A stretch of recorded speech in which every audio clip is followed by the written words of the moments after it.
میں جو سر بسجدہ ہوا کبھی تو زمین سے آنے لگی صدا، تیرا دل ہے صنم آشنا تجھے کیا ملے گا نماز میں۔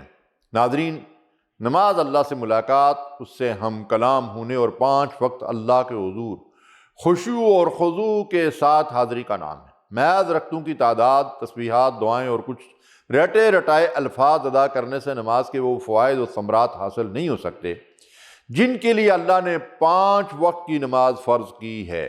نمازوں میں حقیقی روح پیدا کرنے کے لیے سب سے پہلا کام دل کا اخلاص ہے۔ ارشاد باری تعالیٰ ہے وَمَا أُمِرُوا إِلَّا لِيَعْبُدُوا اللَّهَ مُخْلِصِينَ لَهُ الدِّينَ حُنَفَاءَ وَيُقِيمُوا الصَّلَاةَ، فرمایا ہم نے لوگوں کو اس کے سوا کوئی حکم نہیں دیا تھا کہ وہ پورے اخلاص کے ساتھ اللہ کی عبادت کریں، دین کو اس کے لیے خالص کر کے پوری یکسوئی کے ساتھ نماز قائم کریں۔ جیسا کہ حدیث میں آتا ہے اعمال کی قبولیت کا دار و مدار نیتوں پر ہے۔ اگر نیت میں کوئی فطور ہوگا، عبادت خالص اللہ کی رضا کے لیے نہیں ہوگی تو یہ عبادت رائے گاں جائے گی۔ دوسرے نمبر پر ہم اپنی نماز کو سنت رسول کے مطابق ادا کریں، اطمینان اور سکون کے ساتھ قیام ہو، جو کچھ نماز میں پڑھتے ہیں اس کو پوری تسلی اور اطمینان کے ساتھ صحیح ادا کریں، رکوع اور سجود درست طریقے سے کریں اور پورے اطمینان اور سکون کے ساتھ نماز مکمل کریں۔ تیسری بات، اللہ اکبر سے لے کر سلام پھیرنے تک ایک ایک لفظ کو سمجھ کر اس طرح شعوری طور پر ادا کریں کہ پوری نماز کے دوران ہمارا قلبی اور ذہنی تعلق رب کے ساتھ جڑا رہے۔ چوتھی بات، جیسا کہ نبی کریم صلی اللہ علیہ وسلم نے فرمایا ہر نماز کو اپنی زندگی کی آخری نماز سمجھ کر پوری حضوری کے ساتھ ادا کریں۔ پانچویں بات، ریاکاری، شہرت اور دکھاوے سے اپنی عبادات کی حفاظت کریں۔ نماز پڑھتے ہوئے بھی اگر کسی کو دیکھ کر یا محسوس کر کے ہم نے اپنی نماز کو مزید بنا سنوار کر پڑھنا شروع کیا تو یہ بھی ریاکاری ہے، دکھلاوا ہے۔ چھٹی بات، نمازوں کا اہتمام کریں۔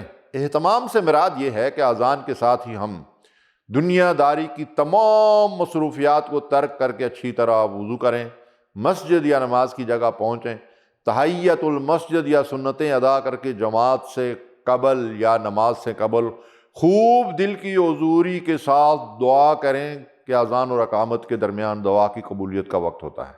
اس دعا کے ذریعے ہمارا دماغ اور دل کا کنیکشن اللہ تعالیٰ سے جڑ جاتا ہے اور پھر ہماری نماز میں خشوع اور خضوع کی کیفیت پیدا ہوتی ہے۔ اگر ہم اہتمام کے بغیر کبھی دوسری اور تیسری رکعت میں دوڑتے ہوئے مسجد میں پہنچیں گے تو ہماری نماز میں وہ روح پیدا نہیں ہوگی۔ انسانی دماغ ایک پنکھے کی مانند ہوتا ہے، جب ہم اس کا بٹن بند کر دیتے ہیں تو وہ فوری طور پر نہیں رکتا بلکہ دیر تک گھومتا رہتا ہے۔ جب ہم دوڑتے ہوئے مسجد میں کبھی پہلی رکعت میں، کبھی تیسری رکعت میں، کبھی آخر میں، کبھی دوسری جماعت میں شریک ہوں گے اور نماز کے لیے اہتمام نہیں کریں گے تو ہمارا دماغ پنکھے کی طرح انہی باتوں میں مصروف ہوگا جو باتیں یا کام کرتے ہوئے چھوڑ کر ہم دوڑتے ہوئے مسجد کی طرف آئے ہیں۔ اس لیے نمازوں کے لیے اہتمام کی شدید ضرورت ہے۔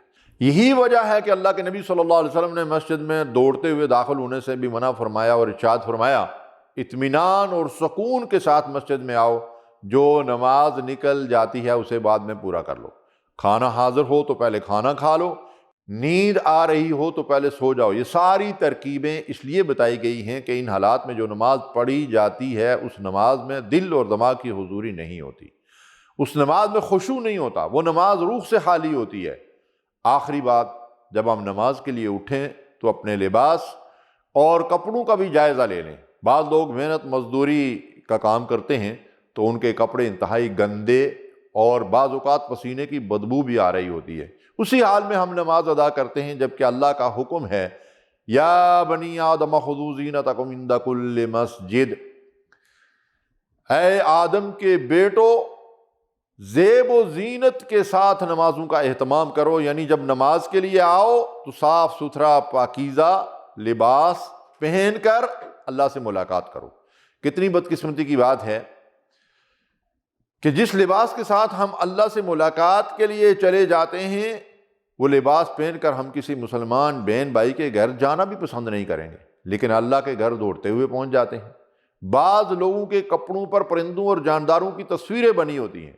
بعض رات کو سونے کے لیے جو لباس استعمال کرتے ہیں اسی کے ساتھ فجر کی نماز کے لیے مسجد میں پہنچتے ہیں۔ ہمیں چاہیے کہ اللہ سے ملاقات سے پہلے اپنے لباس کا ضرور جائزہ لیں تاکہ ہماری نماز واقعی اللہ سے ملاقات کا ذریعہ بن سکے۔ ایک بات اور عرض کر دیتا ہوں، اور وہ یہ ہے کہ نبی کریم صلی اللہ علیہ وسلم نے فرمایا کہ نماز اور تمام عبادات اس طرح کرو کہ جس طرح تم اللہ کو دیکھ رہے ہو۔ اگر اللہ کو نہیں دیکھ رہے ہو تو اللہ تو تمہیں دیکھ ہی رہا ہے۔ تو اس تصور کے ساتھ جو نماز ہم ادا کریں گے، اس نماز میں حقیقی روح اور خشوع اور خضوع کی کیفیت پیدا ہوگی۔ رہ گئی رسم اذاں روح بلالی نہ رہی، رہ گئی رسم اذاں روح بلالی نہ رہی، فلسفہ رہ گیا تلقین غزالی نہ رہی، وما علینا الا البلاغ المبین۔